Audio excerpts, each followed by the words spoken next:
Ako ang inyong Lolo Pael at ito ang aking kwento. Mag-aalas 5 ng hapon habang nag-aayos si Melchora ng sarili sa salamin, ay dinig na dinig niya mula sa labas ng bahay ang hagalpakan ng tawa ng kanyang Kuya Aquino, pati ng mga kaibigan nitong sina Andres, Bonifacio at Pepe. Nagiinuman kasi ang apat dahil malaki ang kinita nila sa pangangahoy nung araw na yon.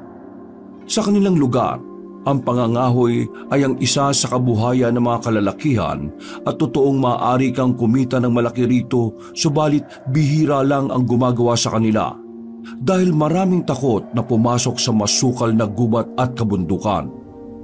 Kahit sibilisado na ang mga tao ay hindi pa rin nawawala ang paniniwala nila, lalo na pagdating sa kwentong probinsya katulad ng engkanto, maligno, elemento, lamang lupa, mangkukulam, aswang at kung ano-ano pa.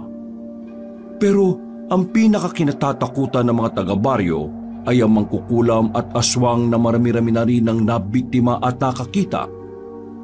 Kaya bilib din si Melchora sa kanyang kuya at sa mga kaibigan nito dahil napakatapang nila na kahit 4 lang ay pinapasok pa rin nila ang masukal na kagubatang nasa gilid ng baryo.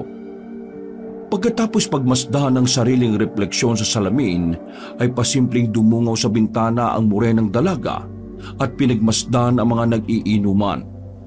Naku, paano kaya ako dito makakalabas? Doon pa sila mismo sa harap ng gate nag-inuman. Ay, bahala na. Papayagan naman ako ni kuya niyan. Dinouble check niya ulit ang sarili sa salamin at nang masigurong presentable na ay lumabas na siya ng bahay, subalit sa pintuan pa lang ay napatingin na kagad sa kanya ang Kuya Aquino niya. Oh, bis na bis ka bunso. Saan ang punta mo? Pupunta lang po kami ni Lumen sa peryahan sa bayan, kuya. Pupunta kayo sa bayan? Mag-aalas 5 na ng hapon? Naku, gagabi na kayo ng uwi. Kasama naman kuya si Tatay Edmond, saka Nanay Lolit. Gamit namin yung tricycle nila. Mabuti naman kung ganun. Pagdating mo naman doon, huwag ka nang kung saan-saan pa magpunta ha. Dumikit ka lang lagi kina Tay Edmond. Huwag ka magpasaway sa mga yon at nakakaya dahil sinama ka na nga lang nila. Alam ko naman yun, kuya. Tama sinabi ni Kuya Aquino mo. Delikado na ngayon ang panahon dahil nababalita yung mga aswang eh. Bumababa na rin sa bayan para makapambiktima. Meron pa nga ako nabalita na mga manyakis na aswang eh. Ginagaasa muna nila ang biktima tapos saka nila pinagpipiestahan. Nang marinig yun ng dalaga, hindi man niya ipinahalata ay talagang nangilabot siya at nagtayuan ng mga balahibo niya sa braso at batok. Subalit napawi lang kagad yun na makita niyang nagtawanan sina Kuya Aquino, Bonifacio at Pepe. Langya ka pre, saan mo naman napulot ang kwento na yun ha? Ayos din ha. Pati ang aswang nagle-level up na rin ha. Hindi na lang sila nangangain ng tao. Nanggagahasa pa. Pasaway ka talaga oh. Gago, seryoso. Totoo mga sinabi ko. Si Manay Linda, yung number 1 na chismosa sa talipapa, yun ang nagsabi sa akin. Yung mga sinasabi nun, totoo naman karamihan eh at hindi lang chismis. Mas mabuti nang maging maingat. Bahala ka na nga dyan.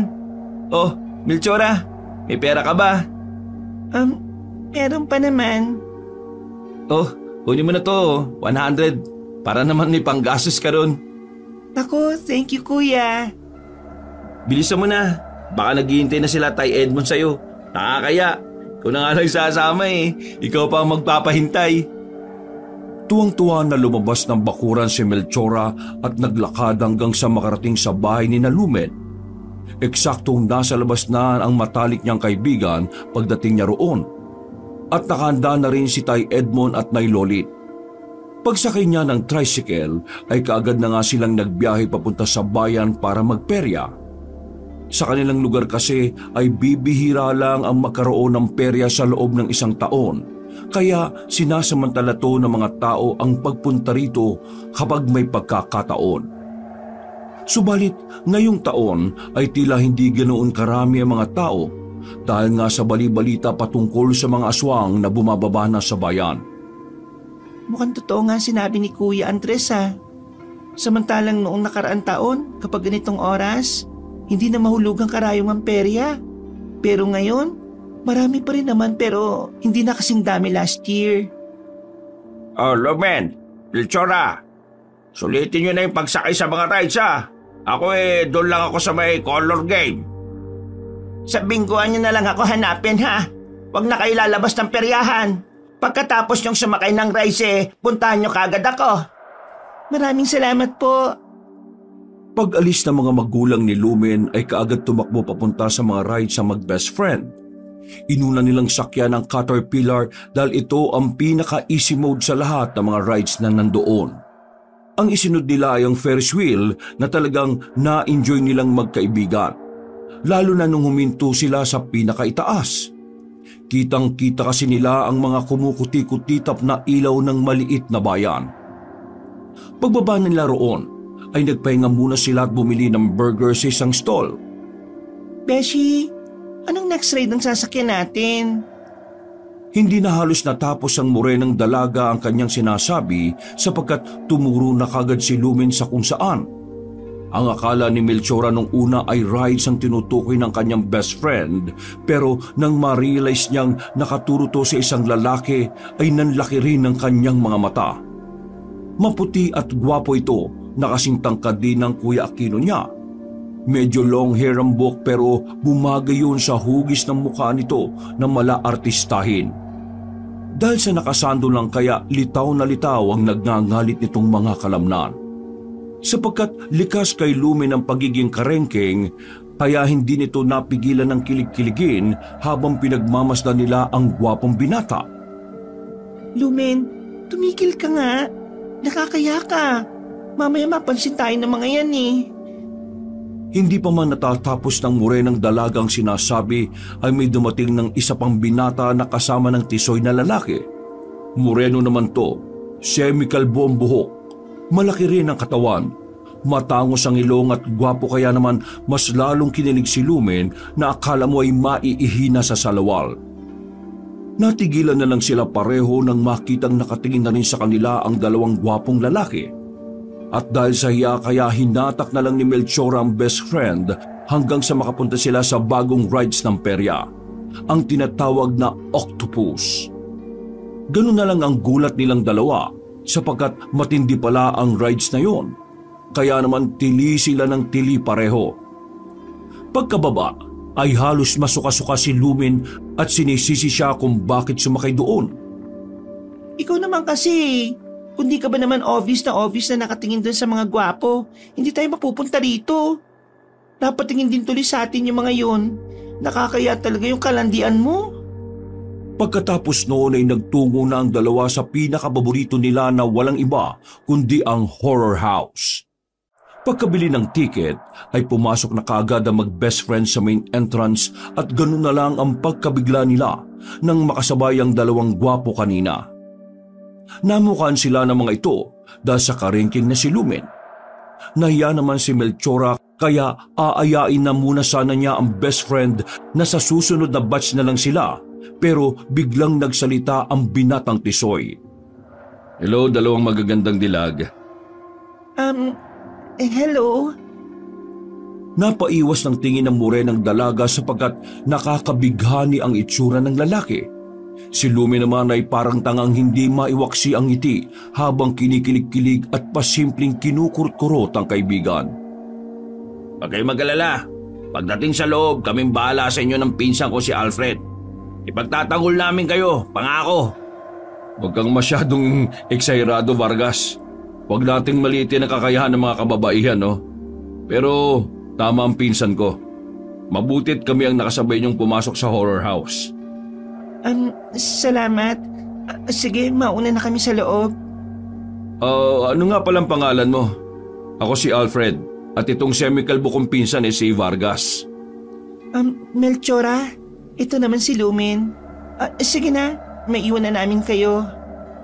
Hinatak na kaagad ng morenang dalaga ang kanyang best friend na kilig pa rin matapos makilala ang dalawang binatang naggagwapuhan. Si Melchora na aminadong natitipuan niya rin ang tisoy na si Alfred pero kahit papaano ay nagpapakipot pa sapagkat hindi naman siya katulad ng haliparot niyang best friend. Pagkalabas nila ay todo pasasalamat talaga ni Lumen lalo na kay Vargas. Nag-thank you rin naman si Melchora pero hindi masyadong in-entertain ng mga binata sapagkat estranghero pa rin naman to na ngayon lang nila nakilala. Gusto pa nga sana ng malanding si Lumen na makipagkwentuhan kina Alfred at Vargas pero nagsabi ng dalawa na meron pa silang importanteng lakad. At dahil wala na rin namang halos pera ang dalawang dalaga kaya hinanap na lang din nila si Nanay Lolit na nakapwesto sa bingguhan. Pasado 8:30 ng gabi ay nagkayayaan na mag-best friend na magbanyo. Mabuti na lang ay meron sa loob ng peryahan pero merong bayad. Habang nakapila sila ay may 3 kalalakiang lasing ang lumapit. Amoy na amoy ang ala kaya napatra sa mag-best friend. Hinipuan ng isa si Lumen kaya napasigaw ang dalaga. At sa galit naman ni Melchora ay sinampal niya ng ubod lakas ang lalaking lasing. Dahil doon ay nagkaroon ng komosyon. Mabuti na lang ay nakita ni Tatay Edgar ang nangyari kaya agad niyang sinaklolohan ang mag-best friend. Ang agago kayo Etong sa inyo! Isa-isa niyang ginulpi ang mga lasing hanggang sa dumating ang mga pulis na nagpapatrol na kaagad hinuli ang mga may sala. Dahil din tuloy sa pangyayari ay maaga silang umuwi ng bahay pero nagpapasalamat na rin ang mag-best friend sapagkat nahuli kaagad ang mga manyakis na lasinggero. Tay Edmond, Nay Lolit, thank you po dahil sinama niyo kami sa perya. Lumen, Beshi, thank you so much. Ay, salamat na Dineng. Mag-iingat ka dyan Hindi na kita maihahatid. Naku, ayos lang po. Ang lapit-lapit na lang naman ang bahay namin dito Thank you po ulit. Hay, mag-iingat ka, Melchora. Nang makapagpaalam na ay kaagad siyang naglakad pa uwi ng bahay hanggang sa mapadaan siya sa madilim na iskinita. Ano ba yan? Hindi pa rin pala naayos ang poste rito. Nakakatakot naman tuloy dumaan. Nagmadali na siya sa paglalakad hanggang sa nauwi na sa marahang pagtakbo. Eksakto naman na biglang umihip ang malamig na simoy ng hangin. At dahil mapuno sa area na yon, kaya naman rinig na rinig niya ang ugong ng mga puno na parabang nagsasayawan. Nang dumampi na sa kanyang balat ang malamig na hangin, ay napayaka pa siya sa sarili kaya mas binilisan pa niya ang pagtakbo hanggang sa makarinig siya ng alulong ng aso mula sa hindi kalayuan. Dahil doon ay mabilis na gumapang ang matinding kilabot sa buo niyang pagkatao. Kaya mas pinaspasan niya pa hanggang sa meron siyang maaninag sa dulo ng madilim na iskinita. Saglit siyang napahinto nang makita ang kung sino man na naroon na parang hindi normal kung maglakad. At dahil sa isang babaeng malawak ang imahinasyon at matatakotin, ay nakaisip kagad siya ng hindi maganda. Walang ano-ano ay bigla na lang sumagi sa isipan niya ang sinabi kanina ni Kuya Andres bago siya magpunta sa perya. Tama sinabi ni Kuya Aquino mo. Delikado na ngayon ang panahon dahil nababalita ng mga aswang bumababa na rin sa bayan para makapambiktima. Meron pa nga ako nabalitaan ng mga manyakis na aswang. Ginagahasa muna nila ang biktima tapos sa kanila pinagpipiestahan. Mas trumipli tuloy ang takot na nararamdaman niya kaya napatras siya habang napapasign of the cross. Lord, tulungan niyo po ako. Hindi pa natatapos ng morenang dalaga ang pagsasalita nang marinig niyang sumuka ang kung sino mang nasa pinakadulo na eskinita. Naningkit ang kanyang mga mata habang pinagmamasdan ng taong naroon hanggang sa makilala na nga niya ito. Kuya Andres? Nilapitan niya kaagad ang malusog na lalaki at saka hinagod ang likod nito. Kuya Andres, ayos ka lang ba? Mukhang marami kayong nainom ng kuya ko Nandiyan ka na pala, Melchora. Naku, nakakayat nakita mo pa ako sumusuka. Talagang ngayon ka pa nahiya, Kuya Andres? Halos araw-araw kang nasa bahay Dapat doon ka na natulog sa bahay, kuya. Ano, kaya mo pa bang umuwi sa inyo? Kapag Di ako umuwi. Baka sugurin na ako ng misis kong dragon eh. Uy, sige na, umuwi ka na. Delikado ka rito sa labas. Kapag ganitong oras, nagpapahulas lang ako ng tama ng alak. Sige kuya, mag-iingat ka rin po Pinagmasdan niya muna si Andres na pasuray-suray sa paglalakad. At nang makalayo na to ay saka siya naman nagpatuloy ng paglalakad pauwi ng bahay. Wala nang nagiinom pagpasok niya ng bakuran. Pero ang mga kalat ay naroon pa rin kaya ikinandado niya muna ang gate bago iligpit ang mga kalat sa labas. Pinagpatong-patong niya ang mga upuan at winalis ang mga kalat. Pagkatapos ay saka niya sinalansa ng mga plato at binitbit. Papasok na sana siya sa loob ng bahay nang muli na namang humangin ng may kalakasan. Dahil doon ay napalingon siya sa mga punong nasa paligid ng bahay nila. Hindi niya maintindihan ang sarili kapag dati naman ay hindi siya natatakot kapag nasa loob mismo ng bakuran. Pero parang iba sa gabing ito. Habang pinagmamasdan ang mga punong sinasayaw ng hangin ay narinig na naman niyang umalulong ang aso dahilan upang muntik na niyang mabitiwan ang mga platong hawak. Pangalawang beses na yun Kanina ba kasing aso yun at di man lang sawayin ng may-ari? Nagpatuloy na siya sa pag-akbak nang muli na namang mapahinto dahil merong biglang sumitsit sa kanya. Nanayo kagad ang mga balahibo niya sa braso at batok kaya hindi na lumingon pa sa likuran ng dalaga. Tumakbo na siya papasok sa loob ng bahay at kaagad ikinandado ang pinto. Pasimple pa siyang sumilip sa bintana at naglibot ng tingin sa labas ng kanilang bakuran pero wala talaga siyang nakitang tao. Dahil doon ay napa-sign of the cross na lang ang dalaga at naglakad na papuntang kusina. Bubuksan niya sana ang ilaw sa sala pero napansin niyang natutulog pala roon sina Bonifacio at Pepe. Napabuntong hininga na lamang siya at nagdire-diretso na sa kusina para maghapunan. Nang matapos na ay kaagad niya ring hinugasan ng mga pinggan at natulog na hanggang sa mapaniginipan niya bigla si Alfred. Nakapwesto sila sa mataas na lambak at magkatabing nakaupo habang pinagmamasdan ng magandang kapaligiran. Ang kabundukang buhay na buhay dahil sa hitik na puno, ang bukirin sa bandang kanan at malinis na batis sa kaliwa, pati na rin ang asul na kalangitan. Nasaan tayo? Anong lugar tong pinagdalan mo sa akin? Ito ang paraiso. Dinala kita sa paraiso. Ito ang magiging tahanan natin. Talaga? Salamat. Pero teka, magiging tahanan natin?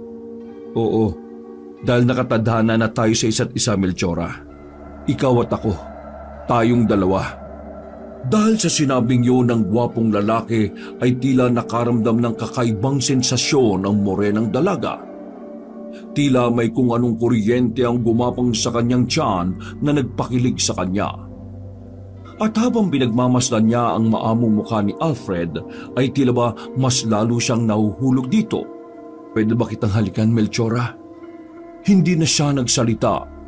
Pumikit na lang siya habang inilalapit ang mga mukha kay Alfred. Nang maglapat ang sabik nilang mga labi ay mas lalong uminit ang sensasyong nararamdaman ng morenang dalaga kaya napakapit siya sa leeg ng gwapong lalaki na mas lalo pa siyang siniil ng halik. Matagal ang naging palitan nila ng mga laway hanggang sa tila makaramdam siya ng paghabol ng hininga. Kaya inalis niya muna pansamantala ang sariling labi at dumilat. Doon ay nagulat siya sa nakita. Ang kaninang paraisong nakapalibot sa kanila ay biglang naglaho na parang bula. Napalitan niyo ng patay na kabundukan, tuyong palayan at maruming batis. Ang kalangitan ay naging mausok na tila umuulan ng mga abo-abo. Nang lingunin niya si Alfred ay ganun na lang ang pagtataka niya sapagkat nawala na lang tung bigla. Dahil doon, ang pansamantalang nakakakilig na sensasyon ay unti-unting napalitan ng pangamba at takot. Tumayo siya at lumigid ng tingin para hanapin ang kasama, pero kahit saan ay wala siyang makitang ibang tao. Alfred, nasan ka? Alfred, please! Magpakita ka! Naudlot na siya sa pagsasalita sapagkat isang nakakakilabot na alulong ng kung anong klaseng halimaw ang kanyang narinig. Dahil sa pagkataranta ay napatras ang dalaga at nahulog sa mataas na lambak. Napatili na lang siya ng malakas at napapitit sa pag-aakalang ito na ang kanyang katapusan. Nang tumama ang kanyang katawan sa sahig, ay bigla siyang napadilat at nasipa pa ang dingding ng maliit niyang kwarto. Kinakapa-kapa kaagad niya ang sarili at nang mapagtanto na masamang panaginip lang ang lahat, ay nakahinga siya ng maluwag. Buti na lang panaginip lang. Kaso, sayang yung kiss namin. Damang-dama ko pa naman. Hindi na niya natapos ang pagsasalita sapagkat mula sa maliit na bintana ng kanyang kwarto ay meron siyang nakitang anino ng tao na biglang nawala. Nang silipin niya to sa bintana ay wala naman siyang nakita kaya kahit kinakabahan ay hinayaan na lang niya ito. Hindi na rin niya ginising pa ang Kuya Aquino niya dahil alam niyang hindi ito basta-basta magigising kapag lasing na lasing. Mabuti na lang din ay nakabalik siya sa pagtulog kaya kahit papaano ay hindi naman na nakita ang ulo niya kinaumagahan. Ikinuwento niya kay Lumen ang tungkol sa kanyang napanaginipan at ganoon na lang din ang gulat niya nang magkwento ang matalik na kaibigan. Napanaginipan din daw kasi nito si Vargas pero kumpara sa kanya walang pangit na senaryo. Dinala raw umano si Lumen sa isang napakagandang lugar at doon pinakasalan. Napangiwi na lang si Melchora nang pinapakinggan ang pagkukwento ng matalik niyang kaibigan habang kinikilig-kilig pa. Ipinagpatuloy nila ang pagkukwentuhan habang papunta ng talipapa hanggang sa hindi inaasahang makita nila roon ang magpinsang Alfred at Vargas.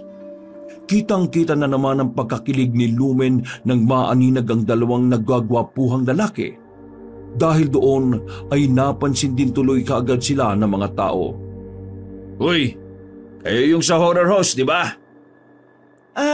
Oo. Anong ginagawa niya rito?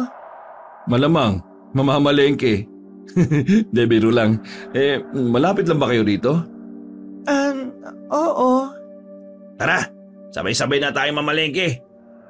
Hindi na nagawang tumanggi pa ni Melchora sapagkat pasimple siyang kinurot-kurot ni Lumen sa tagiliran.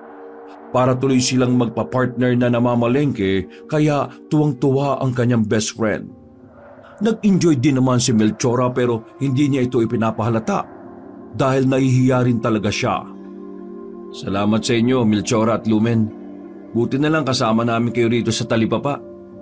Hindi kasi namin kabisado dahil medyo bago-bago lang kami. O tara, uwi na ba kayo? Gusto niyo bang ihatid na namin kayo? Ay, nako, hindi na. Salamat sa offer. Kaya na namin ni Lumen umuwi. Sayang naman pero sige, kayong bahala. Sana makita pa tayo ulit, no? Sana nga. Alam ko na. Bakit hindi na lang tayo magkita-kita bukas sa peryahan? Total Sabado naman yun eh. Ano, deal? Tumingin muna ang morenang dalaga sa kanyang best friend na sumang-ayong kaagad kahit na siya ay nag-aalangan pa. Sa huli tuloy ay wala nang nagawa si Melchora kundi ang sumang-ayon na lang din. Sige, no problem. Kita-kits na lang bukas. Yun. Salamat at pumayag ka, Melchora. Siguradong mag-i-enjoy kayo bukas, promise. Thank you. O paano, aalis na kami Habang pauwi sila, ay kilig na naman si Lumen na akala mo ay maiihisa sa lawal sa sobrang pagka-excite. Nagkwento pa to na magbibihis daw siya ng magandang damit dahil date ang mangyayari. Medyo kinilig din si Melchora nang maisip ang tungkol doon sapagkat kahit sino namang babae na kapag idinedate ng mga nagugwapuhang mga lalaki ay tsak nakikiligin din talaga. Pagka-uwi ng bahay ay masayang nagluto ng hapunan ng morenang dalaga. Ganadong-ganado siya dahil sa nangyari kanina. At dahil doon ay ang dami niya tuloy nagawa habang iniisip ang susuotin para bukas. At mabilis na lumipas ang oras. Pagkatapos magapunan, maghugas sa mga pinagkainan at maghilamos ng katawan, ay nagtungo na siya sa kwarto para matulog. Subalit dahil sa pagka-excite ay hindi na rin siya kaagad dinalo ng antok. Iba-iba kasi ang tumatakbo sa kanyang isip na siyang nagpapakilig sa kanyang sarili. Nang makatulog siya ay napanaginipan na naman niya ang kaparehong pangyayari nung gabi. Sa una ay maganda ang tagpo, subalit nauwi na to sa bangungot lalo na nang may sumunggab sa kanyang halimaw na hindi niya masyadong maaninag ang mukha. Paggising niya pasado 4:00 na madaling araw, ay napansin na naman niyang may anino ng tao sa bintana na bigla ring nawala. Sa pagkakataong yun ay ginising na niya ang nakatatandang kapatid upang ipaalam ang nangyari. Kuya, gising please. Oh, bakit? May kailangan ka ba? Teka, anong oras na ba? 4:00 pa lang Melchora, bakit gising ka na? Ano po kasi kuya, mukhang may tao po yata sa labas ng bahay eh. Ha? Anong sinabi mo? May tao nga po sa labas ng bahay. May nakita kong anino sa bintana ng kwarto ko eh. Sige, dumito ka lang muna ha. Hindi na tinapos ni Aquino ang pagsasalita. Kaagad siyang lumabas ng silid niya na sinundan naman ng morenang dalaga. Pagkakuha ng maskuladong binata sa mahabang taga, ay dali-dali itong lumabas ng bahay at saka umikot papunta sa bintana ng kwarto ng nakababata niyang kapatid. Hindi na nakita pa ni Melchora ang mga nangyari pero narinig niya ang kuya na sumisigaw habang hinahampas-hampas ang taga sa bakod nilang gawa sa kawayan. Hoy! Ikaw! Kung sino ka mang hinayupak ang nambuboses sa kapatid ko! Siguraduhin mo lang na hindi ka magpapakita sa akin ha! Kung hindi, matitikman mo tong taga ko! Ibabaon ko to sa tiyan mo! Hayop ka! Kuya, tama na yan. Tara na rito sa loob. Mga hayop kayo! Huwag kami! Huwag na huwag ang kapatid ko dahil hindi ko kayo sasantuin kahit ilan pa kayo! Dahil sa nangyaring yon, ay matagal ulit bago nakatulog ang magkapatid. Kinaumagahan, pagdating ni na Andres, Bonifacio at Pepe roon, ay naikwento nga nila ang tungkol sa taong tila namboboso kay Melchora. Ako, tol, baka yan na nga yung sinasabi kong aswang na manyakis. Sabi ko naman sa inyo nung nakaraan, di ba? Ayaw niyong maniwala sa akin eh. Napagkwentuhan lang namin kagabi ng misis ko. Sabi raw sa kanya ni Manay Linda, may nabiktima na naman daw yung aswang sa bayan. Grabe raw ang kinahinatnan ng babae. Kasi wakwak ang katawan at walang natira sa laman loob. As in, sinilat ng aswang. Ang masaklap, nung lumabas ang autopsy report sinasabing ginahasa nga raw muna yung babae bago lantakan. Paano naman nila nalaman, Kuya Andres, na gawa talaga yun ng aswang na manyakis? At saka, paano po nila nasabing manyakis talaga? May isang babaeng bulag na naging biktima na nakatakas. Yun nga lang hindi naman niya masabi sa mga pulis kung ano ang itsura ng mga aswang dahil nga sa bulag. Ikinuwento niya kung paano niya narinig ang mga ginawa sa kasama niyang babae. Hindi niya raw matake, kaya nagtakip na lang siya ng tenga. Mga, ibig sabihin hindi lang isa yung manyakis na aswang? Ganun na nga, tol. Ang sabi rin daw ng babaeng bulag hindi niya raw alam kung saan sila dinala. Himala na lang talaga yung nangyari nung nakatakas siya. Biruin mo yun, kung sino pa yung bulag, siya pa yung nakatakas. Ang sabi ng misis ko, ang sabi raw ni Manay Linde, hindi man daw nakikita pero mabubusesan daw ng babaeng bulag yung aswang. Kaya ngayon abala mga pulis sa pagtugis sa mga sinasabi mga aswang. Kaya mahinala kong yung umaswang sa kapatid mo, yun din ang tinutukoy ng biktimang nakatakas. Kaya Melchora, mag-ingat-ingat ka dahil babae talagang binibiktima. Kung puro taga-bayan ang binibiktima, bakit mapupunta dito yun? Di ba, galing sila Melchora sa perya nung isang gabi? Baka nasundan ang amoy niya. Napaisip din ng morenang dalaga dahil tama naman si Andres. Nagsimula ang pagsilip ng imay sa kanyang bintana pagkatapos nilang manggaling sa peryahan. Dahil tuloy doon ay nakaramdam siya ng takot pero hindi niya lang ipinahalata sapagkat ayaw niya mag-alala pa ng husto ang kanyang kuya. Melchora, wag ka muna magsasama sa perya-perya na yan ha. Magstay ka lang muna dito sa bahay at papuntahin mo na lang si Lumin dito. Kung totoo sinasabi ni Kuya Andres mo, delikado nga magpagabi ka sa labas. Ano, naintindihan mo ba yung sinasabi ko? Opo, kuya. Mas mabuti na ang maging maingat. Kesa may mangyari pang hindi maganda. Tako, wag naman sana. Kapag nakakita ako ng aswang sa gubat mamaya, hindi talaga ako magdadalawang isip na managa. Mga perwisyo sila. Bakit ba nabubuhay yung mga katulad nila? O tara na tol, para maaga tayo makauwi at hindi maiwang mag-isa tong kapatid mo rito. Melchora, aalis na kami ha. Yung bilin ko sa'yo ha, sundin mo at huwag matigas ang ulo mo. Para na rin yun sa'yo. Tama ang kuya mo, Melchora. Seryosohin mo to dahil kung ang mga pulis siniseryoso, ibig sabihin, totoo mga yun at hindi kwentong panakot lang. Oo, kuya. Ingat kayo sa lakad nyo. Pag-alis ni na Aquino, Andres, Bonifacio at Pepe ay napasimangot na lang ang morenang dalaga habang nag-aalmusal. Naisip niya kasing bigla ang lakad nila ni Lumen mamayang hapon. Naku, paano kaya to? Siguradong pagagalitan ako ni Kuya Aquino kapag umalis ako ng bahay. Gusto ko pa naman din makabanding yung magpinsang Alfred at Vargas. Gusto ko pang makilala ng lubos si Alfred dahil mukha naman silang mabubuting tao. Pero paano mangyayari yun kung di ako lalabas ng bahay? At mabilis na lumipas ang oras. Dahil mas nangingibabaw ang katigasan ng ulo ng morenang dalaga, ay umalis pa rin siya ng bahay. Sinundo rin kasi siya ni Lumen na hindi naman nagpaalam sa mga magulang sapagkat wala rin naman ang mga ito. Ang totoo niyan, Beshi, nag-aalangan akong tumuloy kasi kung nabalitaan mo yung tungkol sa aswang, huwag na lang tayo magpagabi masyado ha. Pasado 4:00 ng hapon ay nagtungo na nga kaagad ang magkaibigan sa perya. Kahit na alam nilang sa ganong oras ay hindi pa bukas lahat ng nasa loob, lalo na ang mga rides.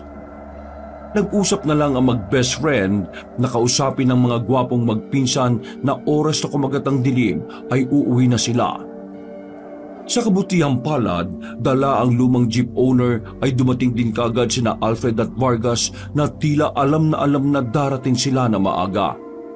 Kinilig kaagad si Lumen pagkakita sa semikalbong lalaki na type niya talaga. Dahil sa bukod sa pogi ay napakaganda rin ng hubog ng katawan nito. Oh, akala natin pinsan, tayo maaga. Mukhang inunahan tayo ng mga magagandang dilag na to ah. Oo nga. O paano yan? Inunahan tayo. Inagaan talaga namin kasi hindi kami po pwedeng magpagabi. Kung ganon, para ma-enjoy natin ang date na to, sakay na kayo dito. Total sarado pa naman ang pwede Sa iba na lang tayo magpunta. Sa park na lang tayo magpunta malapit sa simbahan tapos pagkagat ng dilim, ihahatid na namin kayo. O sige na, para makabawi naman kami. Dahil kayo ang nauna sa amin dito at naghintay. Tatanggi sana si Melchora dahil sa nag-aalangan siya, subalit walang ano-ano ay bigla na lang sumakay si Lumen na tila excited habang nakikipagpalitan ng kwento kay Vargas. O ano Melchora? Please? Okay. Huwag kayong mag-alala, safe na safe kayo sa amin, promise. Pagkasakay ni Melchora sa owner type jeep, ay kaagad nagmaneho si Alfred at nagtungo sa parke na malapit lang din naman doon. Doon nga nila inaksaya ang oras para na rin makilala ang isa't isa. Nagkanya-kanya ang dalawang pares para magkaroon naman ng privacy. Si Lumen ay kasama si Vargas, habang si Melchora naman ay kasama naman si Alfred. Naiilang pa talaga ang morenang dalaga sapagkat ito ang unang pagkakataon niyang makipag-date. Kaya naman tahimik lang siya habang pinagmamasdan ang mangilang-ilang taong dumaraan sa harap nila. Ilan na nabilang mo ng mga dumaraan? Sira ka. Pasensya na.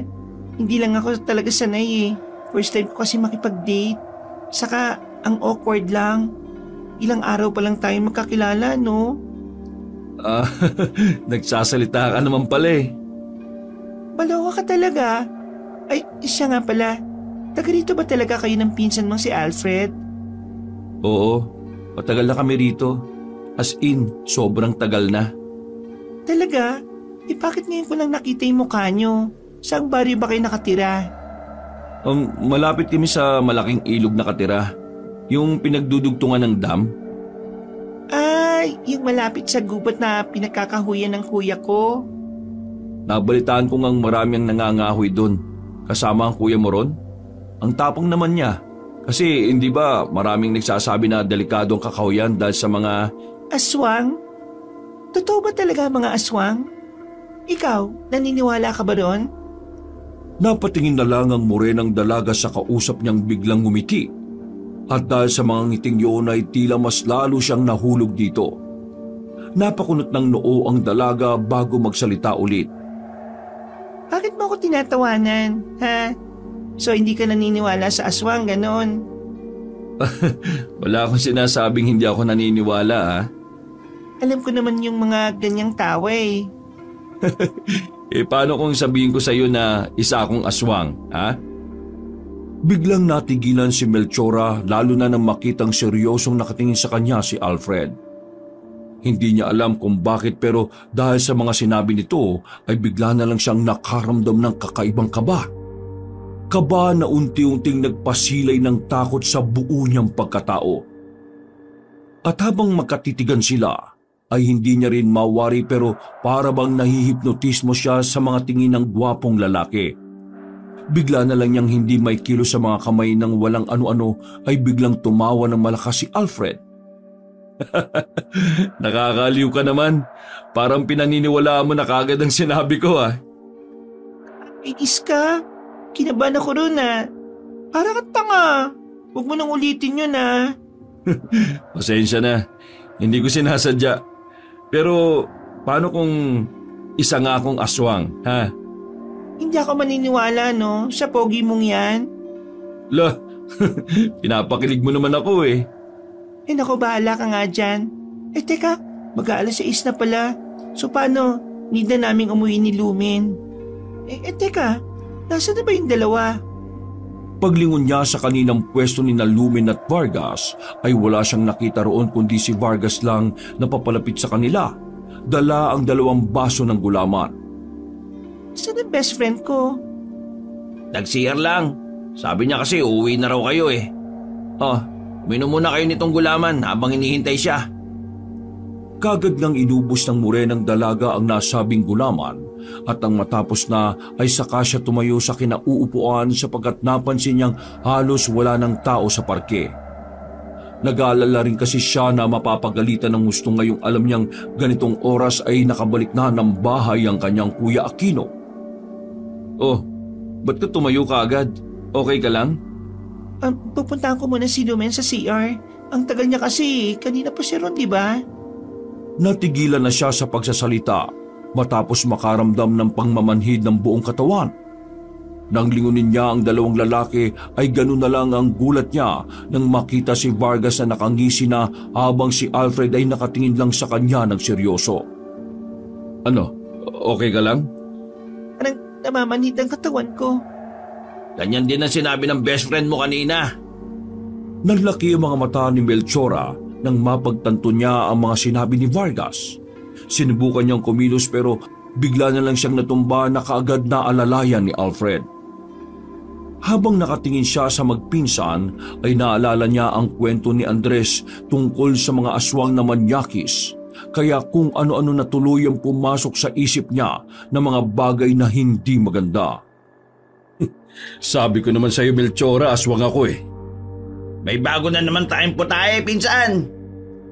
Yun na ang huling narinig ni Melchora bago magdilim ang kanyang paningin at tuluyang mawalan ng malay tao. Nagising na lang siya sa isang madilim na silid na ni katiting na liwanag ay hindi makapasok. Napabalikwas siya ng bangon at sumandal sa isang gilid na walang kaide-ideya sa kung nasaan siya. Inisip niya kung paano napunta sa lugar na yon. At nang maalala na nga ang mga nangyari ay unti-unti nang sumilay ang matinding takot sa kanyang pagkatao. Hindi niya malilimutan ang huling mga sinabi ng magpinsang Alfred at Vargas bago siya mawala ng malay tao. Sabi ko naman sa iyo, Melchora, aswang ako eh. May bago na naman tayong putahe, pinsan. Naalala rin niya kasi bigla ang sinabi ni Andres patungkol sa mga aswang na manyakis na nanggagahasa muna ng mga biktima bago patayin. Mabilis na gumapang ang kilabot simula sa talampakan, paakyat sa kanyang tuhod na biglang nangatog matapos ang mga realisasyon. Nang dumako sa kanyang tiyan ng takot ay naghilab ito na parang siyang masusuka at pagdako nito sa kanyang dibdib ay nagsimula nang ang bumilis ang tibok ng kanyang puso na parang may maliliit na dagang nagkakarirahan. Napahawak siya sa dibdib at pilit na ikinakalma ang sarili bago pa tuluyang umabot ang tensyon sa kanyang batok at hindi na siya makapag-isip ng tama. Si Lumen, saan ang best friend ko? Eksakto pagkasabi niya noon ay biglang bumukas ang pinto ng silid na kinaroroonan niya. At mula roon ay pumasok si Alfred subalit ibang-iba ang hilatsya ng mukha nito kumpara nung una niyang makita. Gwapo pa rin ang binata pero hindi kagaya noon na maamong tupa ang mukha nito. Ngayon ay parang isa ng mabagsik na leon na handang-handa na siyang sakmalin. Alfred, pakiusap. Kailangan ko nang umuwi. Nasaan si Lumen? Ngumiti lang ng sarkastiko ang gwapong binata bago umupo sa harap niya na hindi sumasayad ang puwetan sa sahig. Nag-aalala na ang mga mahal namin sa buhay. Anong pakialam ko sa mga mahal niyo sa buhay? Gusto mong makita kung nasaan ang best friend mo? Halika, sumama ka sa akin. Hinatak niya sa buhok si Melchora at kinaladkad palabas sa silid na yon.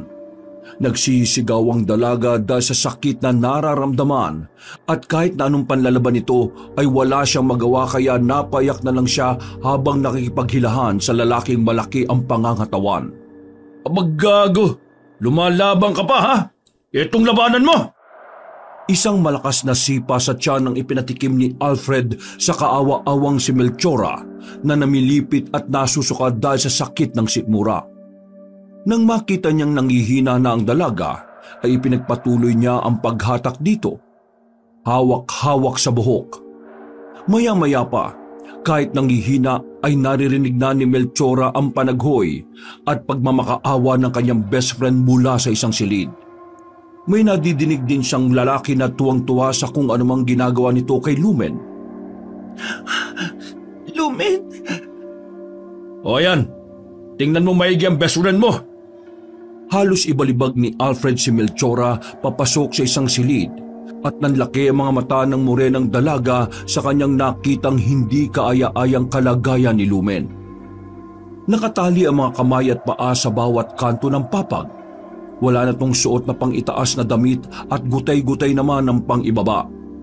Puno ng latay ng latigo ang katawan habang enjoy na pinagsasamantalahan ni Vargas. Nang makita siya ni Lumen ay napahagulgulto habang nagkakakawag at humihingi ng saklolo sa kanya.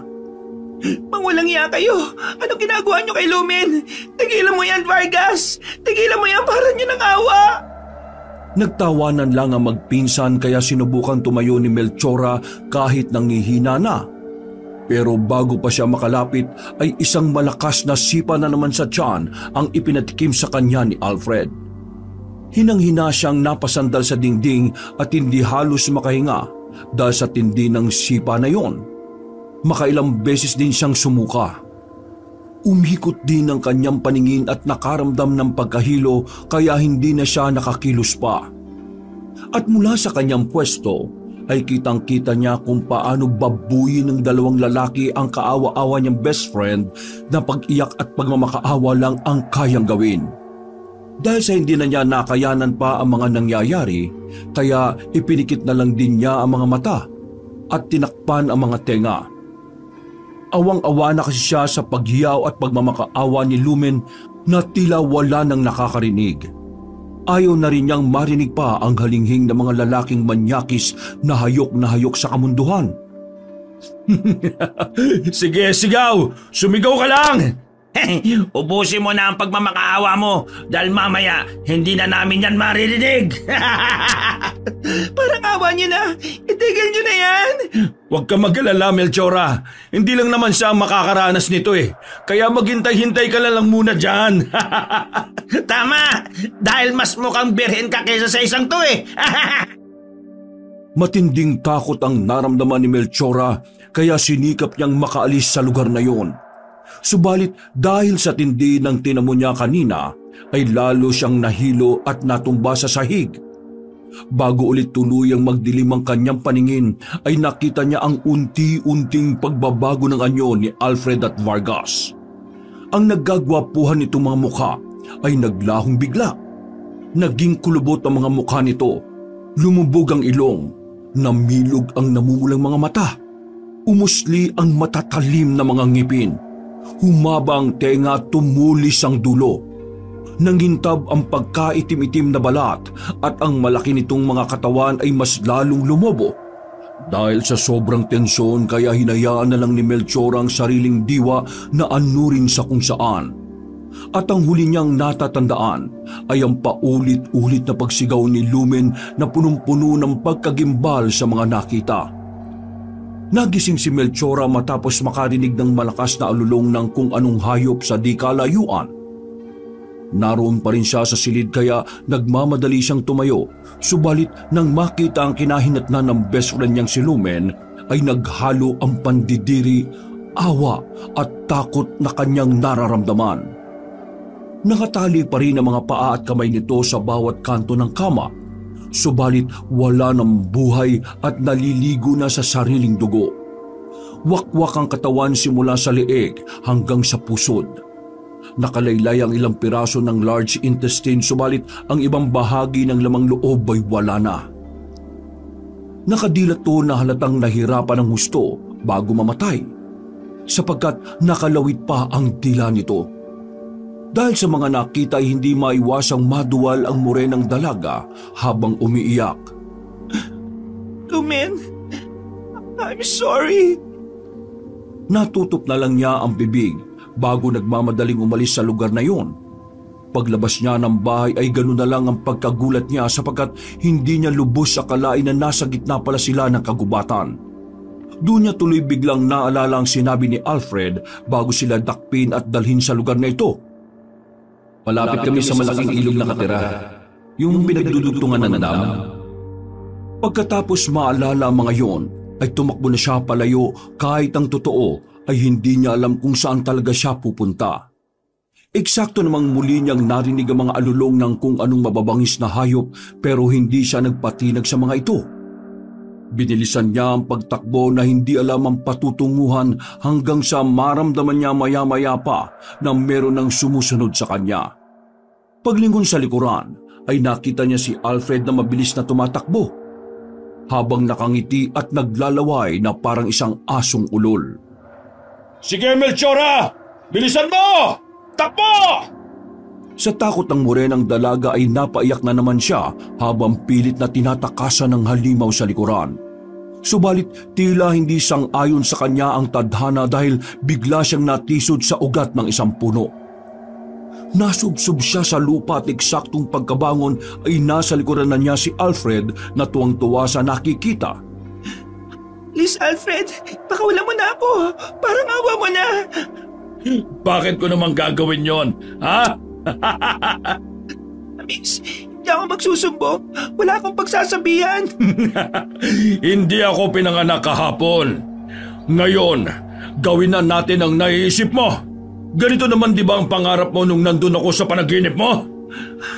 Anong ibig mo sabihin? Natigilan na ang morenang dalaga matapos mapagtanto na ang umaaswang sa kanya ay si Alfred pala mismo. Kung ganun, ikaw yun? Eh sino pa ba? Enjoy na enjoy ka nga sa halik ko sa panaginip mo eh. Kaya ngayon, totohanin na natin! Tinambahan niya kagad ang morenang dalaga at walang awang pinagpupupunitang damit gamit ang mga kuko niyang bigla na lang humaba. Nang wala ng saplot, ay pinatungan niya kagad si Melchora na hindi na alam ang gagawin dahil sa tindi ng takot na nararamdaman. Doon na nga isinagawa ni Alfred ang walang awang panggagahasa na kahit anong gawing pag-ayaw at pagpalag ng morenang dalaga ay hindi niya pinakikinggan. Habang nag-i-enjoy ang halimaw sa ginagawa nito, ay napapaluhan na lang si Melchora na parang mapapanawa na ng ulirat dahil sa pinaghalong sakit at takot na nararamdaman. hanggang sa meron siyang mahawakan na matulis-tulis at matibay na sanga ng isang puno. Mabilis na gumana ang kaisipan niyang tila nawawalan na ng pag-asa. Buong puwersa niyang sinaksak sa leeg ang halimaw na manyakis na nagulat sa kanyang ginawa. Nabitin to sa pagpaparaos. At habang nakahawak sa leeg na pilit pinipigil ang pagtagas ng dugo, ay napapaatras siya. Sinamantala ni Melchora ang pagkakataong yon. Tumakbo kagad siya na mabilis kahit nagutay-gutay na ang damit at halos wala na siyang suot na damit. Walang yaka! Walang yaka, babae ka! Papatayin kita kapag nahuli kita! Isang nakakakilabot na sigaw ang pinakawalan ni Alfred dahilan para mabulaho ang mga natutulog na ibon sa lugar na yon. Ilang saglit pa ay nakarinig ulit ang dalaga ng isa pang alulong na sigurado siyang galing kay Vargas. Kahit hingal na hingal at pagod na pagod ay tiniis niya ang lahat ng ito para lang matakasan ang nagbabadyang kamatayan. Hanggang sa biyaya ng may kapal ay natuntun niya ang daan ng mga tao at sasakyan. Pero hindi pa rin siya nagpakampante dahil alam niyang hindi pa rin siya ligtas sa lugar na yon. Mabuti na lang din ay may dumaan na barangay patrol na huminto sa harap niya. Dahil doon ay napaluhod at napaiyak na lamang ang morenang dalaga na kagad pinapasok sa barangay patrol at binigyan ng damit. Bago sila umalis, ay nakita pa nila ang nakakatakot na aswang na si Vargas dahilan para magulat at matakot ang lahat. Buti na lang ay hindi na to sumunod sa kanila sapagkat alam din naman itong madedihado lalo na at hindi kasama ang pinsang na pinsala ni Melchora ng gusto. 4:00 na madaling araw nang nakauwi ang morenang dalaga na hinatid ng mga pulis patrol. Ilang araw ding hindi nakausap ang dalaga dahil sa traumang nangyari. Iyak lang siya ng iyak at palaging natatakot lalo na kapag sasapit na ang gabi. Dahil doon ay nagpasya muna si Aquino na tumigil sa pangangahoy upang mayroong makasamang kapatid niya sa bahay. Palagi ring nagpupunta sina Tatay Edmond at Nanay Lolit para kumustahin ang morenang dalaga. Kung okay na ito upang matanong nila kung nasaan si Lumin, subalit bigo pa rin sila. Sa isang linggong pag-asikaso ni Aquino sa nakababatang kapatid, ay ilang beses niya ring napansin na parang palaging merong nagmamatsyag sa kanilang bahay tuwing sasapit na ang gabi. Kaya sinunod niya ang payo ng kaibigang si Andres na magsindi palagi ng goma bilang panlaban sa mga masasamang elementong paligid-ligid. Naging epektibo nga ang ginawa niya hanggang sa isang tanghali, eksaktong nag-uusap-usap sina Aquino, Andres, Bonifacio at Pepe kasama ang mag-asawang sina Tatay Edmond at Lolit nang biglang lumabas sa silid si Melchora. Pasensya na po kayo at natagalan ako sa pag-recover. Kung handa na po kayong malaman ang totoo, sasabihin ko na ang lahat. Nagkatinginan ng lahat at nagkanya-kanya ng pwesto para mapakinggan ang sasabihin ni Melchora. Ano nga bang nangyari? Saan ka nagpunta nung araw na yon? At sino kasama mo? Neng, magkasama ba kayo ng bunso kong anak na si Lumen? Hanggang ngayon kasi hindi pa rin siya umuwi sa bahay. Pakiusap. Nasaan ang aming anak, Melchora? Umiyak lang nang umiyak si Melchora dahil sa traumang nangyari. Kaya naman pinainom kagad muna siya ng tubig ni Nanay Lolit. Nang mahimasmasan na, ay pinilit ng morenang dalaga na ikwento ang lahat sa taong kasama niya ngayon. Pasensya na po, Tay Edmond, Nay Lolit. Pero wala na po si Lumen. Pinatay na siya ng mga aswang. Diyos ko po, Edmond. Ang anak natin. Kuya Aquino, tama po si Kuya Andres na yung nangaaswang sa akin nung nakaraang araw, yung tinutukoy na aswang. Hindi lang po nila basta-basta pinatay si Lumen, kundi salitan nilang pinagsamantalahan. Kahit ako po, napagsamantalahan din pero nagawa kong masaksak sa leeg yung isang aswang kaya nakatakas ako. Hanggang sa makita ako ng mga pulis patrol.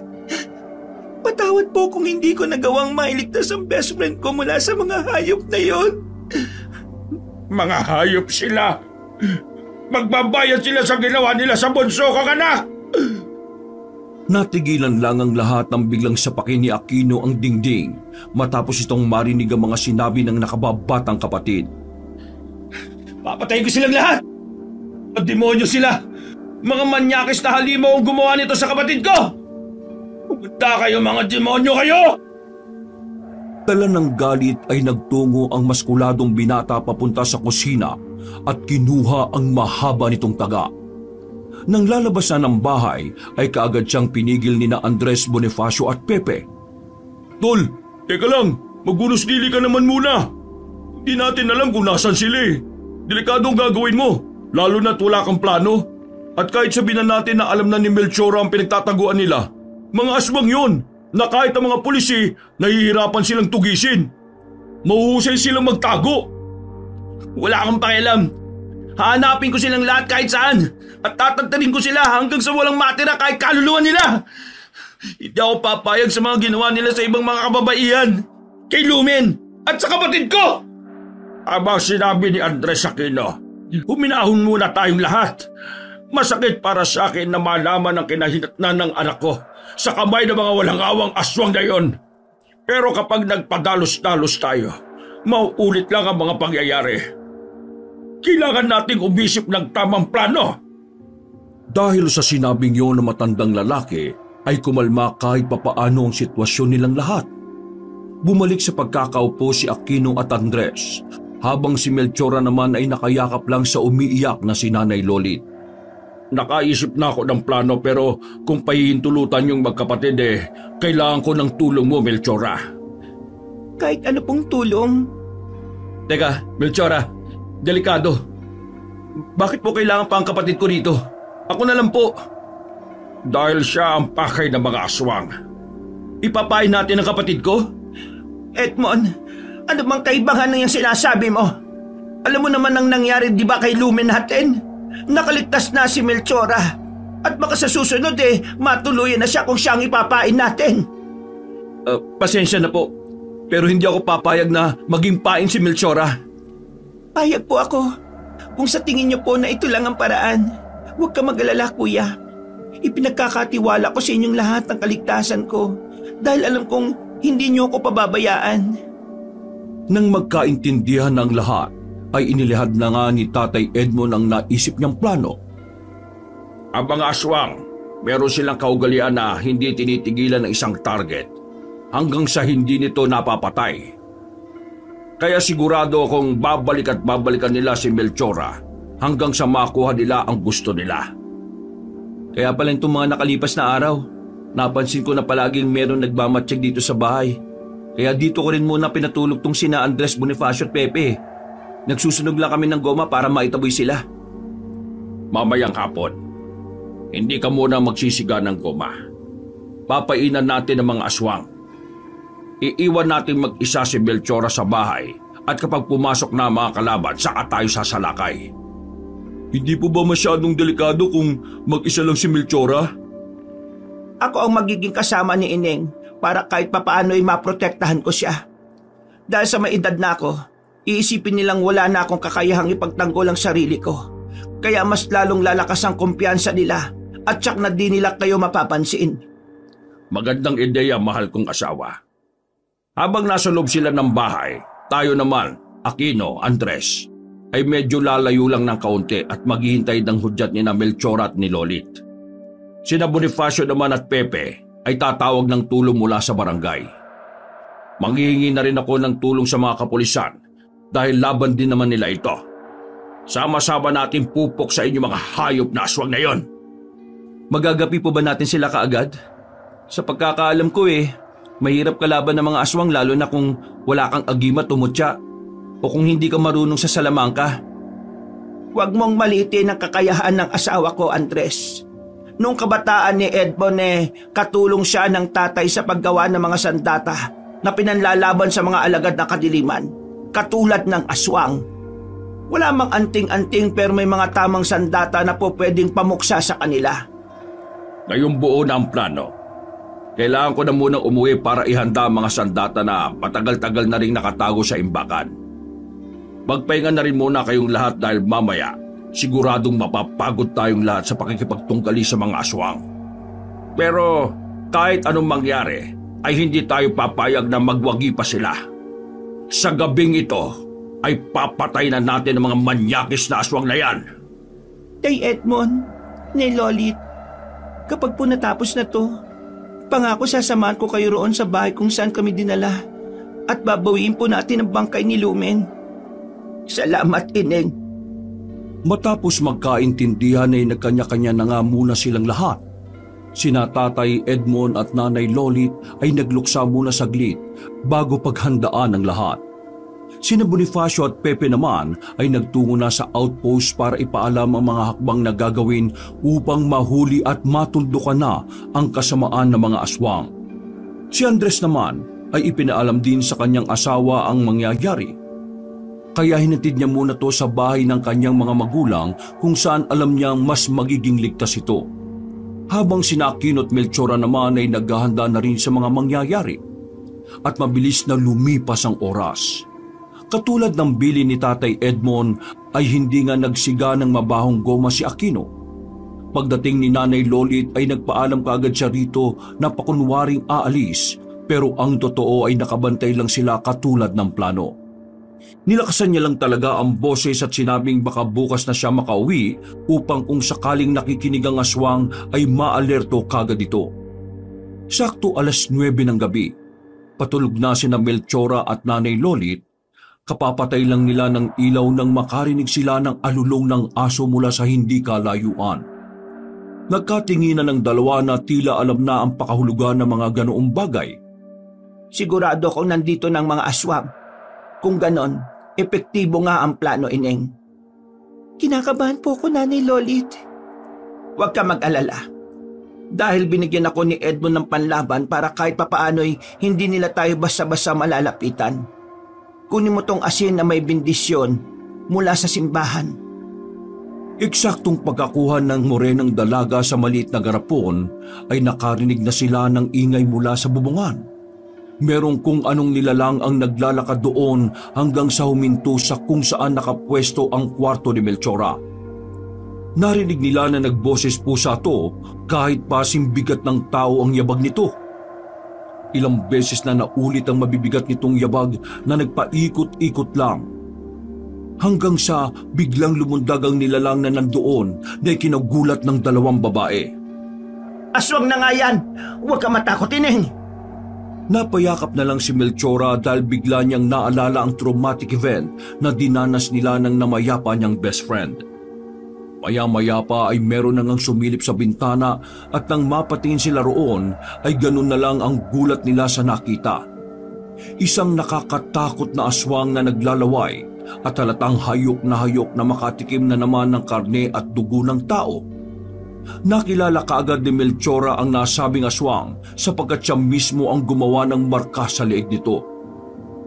Melchora, akala mo siguro makakatakas ka sa akin? Matagal mo rin akong pinasabik babae ka. Ngayong wala kayong ibang kasama dyan, humanda kayong dalawa sa akin. Bago ko wakwakin ang tiyan mo, magsasawaan ka muna namin at pagkatapos ay pahihirapan ng gusto.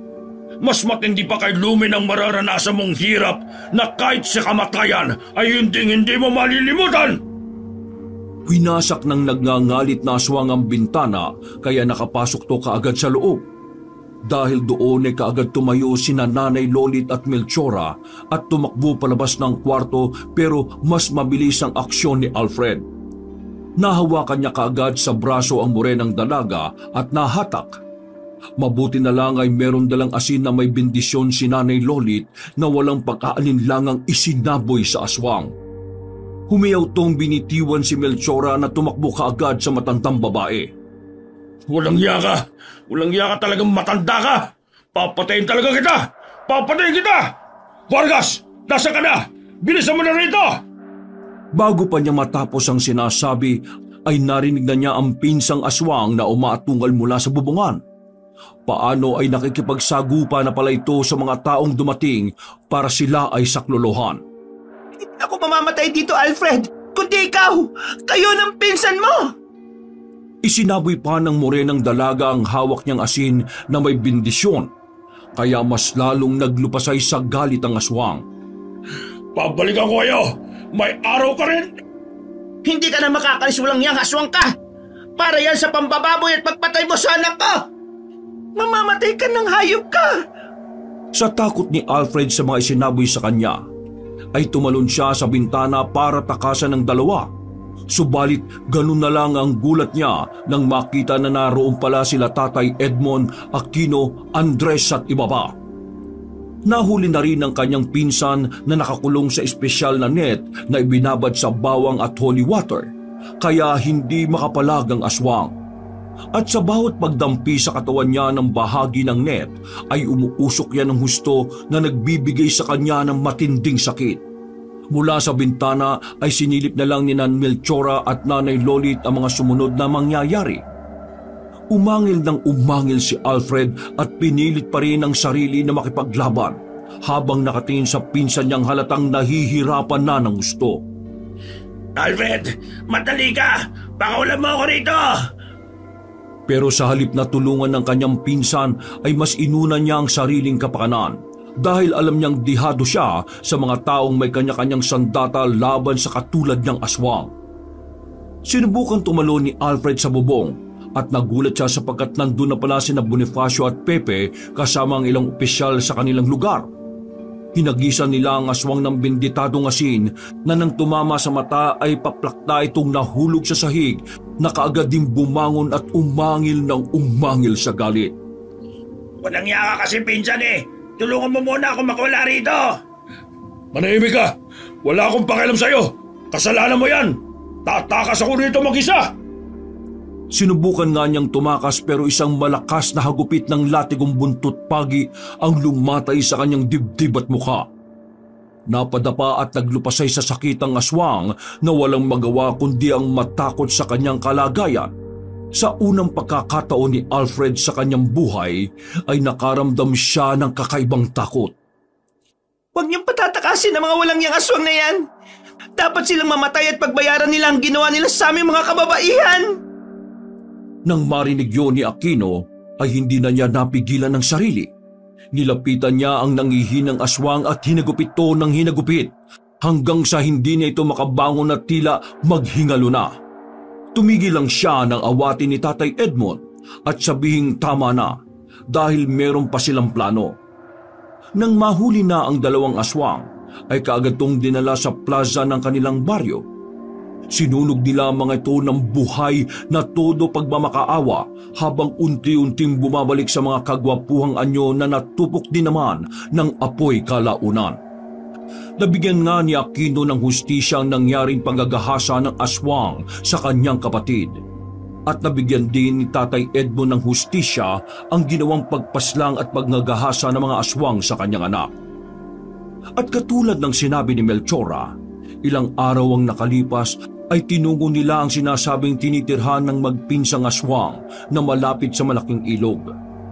Nagkanda ligaw-ligaw pa sila dahil hindi rin kabisado ng morenang dalaga ang nasabing lugar. Nang matunton nila ang bahay ay kaagad silang pumasok sa loob at napatakip na lang sila ng ilong dahil sa kakaibang amoy. Pagdating nila sa kwarto ay meron silang nakitang kalansay na nakatali pa rin ng mga kamay at paa sa bawat kanto ng kama. Biglang naiyak si Melchora nang maalala nangyari nung gabing yon, kaya niyakap siya ng maigpit ng kanyang Kuya Aquino. Tay Edmond, Nay Lolit, kalansay po yan ni Lumen. Umiiyak na ang mag-asawa habang kinukuha ang mga kalansay at bago umalis ay sinunog nila ang buong bahay bilang mensahe sa iba pang aswang na humanda silang lahat sa oras na meron pa sila ulit gawin. 3 araw na binigyan ng formal na lamay ang kalansay ni Lumen at pagkatapos ay saka din ito binigyan ng maayos na libing. Nakakalungkot man ang nangyari ay nagpapasalamat pa rin silang lahat sapagkat sa wakas natuldukan na rin ang kasamaan ng mga aswang na nambibiktima ng mga kababaihan sa kanilang lugar. Naging payapa na ang buong baryo. Naging maayos ulit ang tulog ng lahat sapagkat alam nilang wala nang kahit na sinong gagambala pa sa kanila. Hindi na rin natatakot ang mga tao na lumabas tuwing gabi at magpunta ng perya o parke. Lahat ay masayang-masaya at malayang malaya na ulit sapagkat wala na ang nagbabadyang panganib. Isang umaga, pagkagising ni Melchora ay bigla na lang sumama ang kanyang pakiramdam, kaya sinamahan muna siya ng kanyang kapatid na magpa-check up sa ospital ng bayan. Paglabas ng resulta ay gano'n na lang ang gulat ng magkapatid sa sinabi ng doktor. Ano po? Buntis po ang kapatid ko? Kuya, paano? Hindi ako po pwedeng mabuntis. Hindi ako papayag na dalhin ko ang anak ng hayop na yon. Ang nagwalang iya sa maraming kababaihan. Ipalalaglag ko to, Kuya Aquino. Ipalalaglag ko to at hindi mo ako mapipigilan. Wakas!